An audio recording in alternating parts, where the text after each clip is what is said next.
അസ്സലാമു അലൈക്കും വറഹ്മത്തുള്ളാഹി വബറകാതുഹു. ഹായ് കുട്ടികളെ, എല്ലാവരും സുഖമാണെന്ന് വിചാരിക്കുന്നു. ഇത് ഞാൻ വന്നിട്ടുള്ളത് 10 മിനിറ്റ് കൊണ്ടിട്ട് നമുക്ക് ഈ പപ്സ് സീറ്റ് ഇല്ലേ അതുണ്ടാക്കാൻ പറ്റും കേട്ടോ. നല്ല ടേസ്റ്റിയാണ്. ഇതുപോലെ ആക്കിയിട്ട് നമുക്ക് പപ്സോ സ്വീറ്റോ എന്ത് വേണമെങ്കിലും ഉണ്ടാക്കിയാണ്ട് കഴിക്കാം. വീട്ടിൽ തന്നെ ഉണ്ടാക്കുമ്പോൾ നമുക്കൊരു നല്ല രീതിക്ക് തന്നെ നമുക്ക് ഉണ്ടാക്കാമല്ലോ. അപ്പോൾ അതിന് ഞാൻ ഒരു 1.5 കപ്പ് മൈദ ആണ് എടുത്തിട്ടുള്ളൂ കേട്ടോ. നിങ്ങൾക്ക് എത്ര മൈദ വേണം അതിനനുസരിച്ച് നിങ്ങൾക്ക് എടുക്കാം. ഞാനിപ്പോൾ 1.5 കപ്പ് മൈദയിലാണ് ഞാനിത് ഉണ്ടാക്കുന്നത്. ഒരു 100 ഗ്രാം ബട്ടറാണ് എടുത്തിട്ടുള്ളത് കേട്ടോ. പിന്നെ ഇളം ചൂടുള്ള വെള്ളമാണ് ഇത്.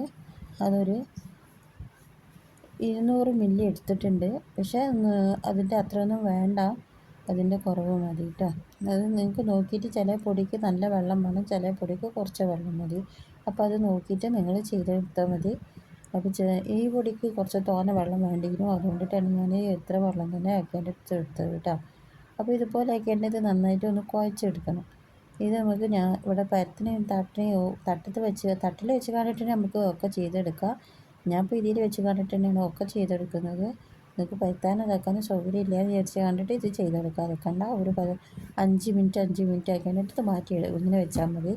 അപ്പോൾ പെട്ടെന്ന് നമുക്ക് ഒരു ദിവസം കൊണ്ടിട്ട് തന്നെ നമുക്കൊക്കെ ചെയ്തെടുക്കാൻ പറ്റും. ഇതിപ്പോൾ നല്ല സോഫ്റ്റ് ആയിട്ട് ഇത് നന്നായിട്ട് പരത്തിയെടുക്കാം. ഈ ഒരു ബട്ടർ തന്നെ ഞാൻ ചേർത്ത് കൊടുക്കുന്നുണ്ട് കേട്ടോ. പിന്നെ ഇത് നന്നായിട്ട് പരത്തിയതിന് ശേഷം ഞാൻ അതിലേക്ക് ഓയിലാണ് ഒഴിച്ചു കൊടുക്കുന്നത്. ഒന്നുകിൽ ഓയിൽ ഒഴിച്ചു കൊടുക്കുക, എന്നാൽ നെയ്യ് ഒഴിച്ചു കൊടുക്കുക. ഇത് ഓയിലും നെയ്യും കൂടിയാണ് കേട്ടോ, രണ്ടും കൂടി മിക്സാണ്. നിങ്ങൾ കയ്യിൽ ഉണ്ടെങ്കിൽ മാത്രം നെയ്യ് ചേർത്താൽ മതി. ചേർത്ത് കൊടുത്താൽ ഒന്നും കൂടി ടേസ്റ്റിയാണ്, അത്രയേ ഉള്ളൂ. അപ്പോൾ ഈ ഒരു രീതിക്ക് ആക്കിയാൽ നമുക്ക് എന്ത് വേണമെങ്കിലും ഇതുകൊണ്ട് ഉണ്ടാക്കാൻ പറ്റും. 10 മിനിറ്റ് ഇത് പെട്ടെന്ന് ഉണ്ടാക്കാൻ പറ്റിയൊരു റെസിപ്പിയാണ് കേട്ടോ. നമുക്ക് പെട്ടെന്നൊക്കെ സമൂസ കഴിക്കണമെന്നുണ്ടെങ്കിൽ സമൂസല്ല എന്താണ് പപ്സ് ഉണ്ടാക്കി കഴിക്കണമെന്നുണ്ടെങ്കിൽ ആ സമൂസ ഉണ്ടാക്കാൻ പറ്റും. നല്ലൊരു മൊരിച്ചിലും നല്ലൊരു ടേസ്റ്റിലും കിട്ടുമല്ലോ. അപ്പോൾ ഇത് കടയിൽ നിന്നൊക്കെ വാങ്ങി കഴിക്കുമ്പോൾ ഒരു ഡാൽഡല്ലേ എടുക്കുന്നത്. അപ്പോൾ ചിലർ ഡാൽഡ തന്നെ എടുക്കുന്നത്. അത് ഉണ്ടാക്കൽ ഇങ്ങനെ ഒരു മൈദ ആയിക്കൊണ്ട് നിൽക്കുമല്ലോ. കടക്കാരെ കുറ്റം പറയല്ല കേട്ടോ, ഓരോരുത്തർക്കും ഓരോ ഇഷ്ടങ്ങളല്ലേ. അപ്പോൾ നിങ്ങൾക്ക് ഇഷ്ടമുള്ള മാതിരി നിങ്ങൾ ഉണ്ടാക്കിയപ്പോൾ ഈ രീതിക്കായാൽ പെട്ടെന്ന് ഒക്കെ കാരം റെഡിയാകുമല്ലോ. അതുകൊണ്ടാണ് ഇങ്ങനെ ചെയ്തെടുത്തത്. അപ്പോൾ ഇതുപോലെ ആക്കിയിട്ട് ഇത് മെല്ലെ തന്നെ ചെയ്തെടുക്കാൻ ഞാൻ വീഡിയോസിന് സ്പീഡ് നേരത്തെ കൂട്ടിയതായിരുന്നു. ഇപ്പം ഞാൻ വീഡിയോസ് സ്പീഡൊന്നും കൂടിയിട്ടില്ല, സ്ലോ ആയിട്ട് തന്നെയാണ് ഇത് കാണിക്കുന്നത് കേട്ടോ. അപ്പോൾ ഇതുപോലെ ആക്കിയിട്ട് ചെയ്തെടുത്താൽ മതി. എവിടെ വെച്ച് കണ്ടിട്ടായാലും നല്ല വൃത്തിയുള്ള സ്ഥലത്തായാലും കുഴപ്പമില്ലല്ലോ. അപ്പോൾ ഇതുപോലെ ആക്കിയിട്ട് മടക്കിയെടുക്കാം. മടക്കുന്നത് നിങ്ങൾ പ്രത്യേകം ശ്രദ്ധിക്കണം കേട്ടോ. ഇത് ഓരോ ഈ ഭാഗത്തേക്കാക്കിയാണ് മടക്കുമ്പോൾ പിന്നെ നമ്മൾ മടക്കുന്നത് അസുവിടുന്ന് വരുന്ന സമയത്ത് ഫോൾഡ് ചെയ്ത ഭാഗത്ത് കൂടെയാണ്. ഫസ്റ്റത്തെ ഇതിൽ നിങ്ങൾ മൈദപ്പൊടി ഇട്ട് കൊടുക്കുക, പിന്നത്തെ ഇതിൽ കോൺഫ്ലവറിൻ്റെ പൊടി ചേർത്ത് കൊടുക്കുക. പിന്നെ ഇപ്പോൾ ഒരു 5 മിനിറ്റ് കൂട്ടി വെക്കുമല്ലോ, അടച്ചു വെക്കുമല്ലോ. അങ്ങനെ ആക്കിയാണിട്ട് ചെയ്തെടുത്താൽ മതി. ഇത് പെട്ടെന്ന് ചെയ്തെടുക്കാം. ഇനി നമ്മൾ ആ പാത്രം വെച്ച് കഴിഞ്ഞിട്ട് ഒന്നുകൂടി ഇതിലേക്ക് തന്നെ കമത്തി വെച്ചാൽ മതി. ഇപ്പം ഞാൻ ചേർത്ത് കൊടുക്കുന്നത് കോൺഫ്ലവറിൻ്റെ പൊടിയാണ്. ഫസ്റ്റത്തെ ട്രിപ്പിൽ ഇതാണ് മൈദപ്പൊടിയാണ് ചേർത്ത് എടുത്തത്. കേക്ക് ഫ്ലേവറില്ലേ അതാണ് എടുത്തത്.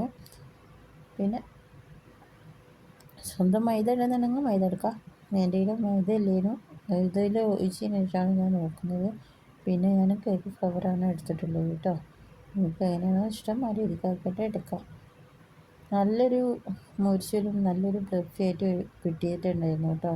വീഡിയോസ് എടുക്കാൻ മറന്നുപോയി. പക്ഷേ ഞാൻ ഇത് ഉണ്ടാക്കുന്ന വീഡിയോസ് ഞാൻ ഒന്നും കൂടി ഉണ്ടാക്കിയിട്ട് കാണിച്ചു തരാം ഇൻഷാ അല്ലാഹ്.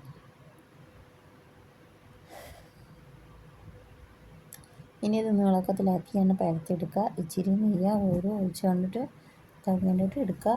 ഇതുപോലെ ആക്കിയിട്ട് വീണ്ടും അതുപോലെ തന്നെ ഫോൾഡ് ചെയ്ത് കണ്ടിട്ട് രീതിക്കാക്കിയിട്ട് മടക്കലും നിവർത്തലും നമ്മൾ എത്ര വട്ടം മടക്കുന്നു അത്രയും നമുക്ക് അതിൻ്റെ ലെയറായിട്ട് കിട്ടും. അതിന് വേണ്ടിയിട്ടാണ് അങ്ങനെ ചെയ്തെടുക്കുന്നത്.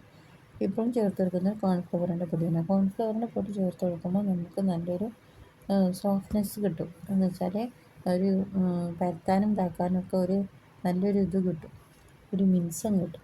അങ്ങനെ തന്നെയല്ലേ പറയുന്നത്. അപ്പോൾ അതുപോലെ ആക്കിയിട്ട് ചെയ്തെടുക്കാം. അപ്പോൾ ഞാൻ കോൺഫ്ലവറിൻ്റെ പൊടി തന്നെയാണ് ഇതിന് നന്നായിട്ട് മുക്കി കുളിപ്പിച്ചത് കേട്ടോ. എനിക്ക് കേക്കിൻ്റെ പൊടി എടുക്കണ്ടല്ലോ വിചാരിച്ചിട്ടാണ്.